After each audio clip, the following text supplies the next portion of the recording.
વસતા દાડો તમને હજ નસીબ કરે માં આજે આવી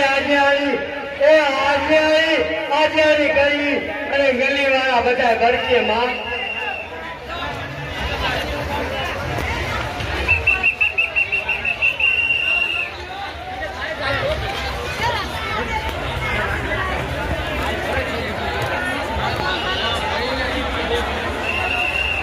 આને કહેવાય સકાવત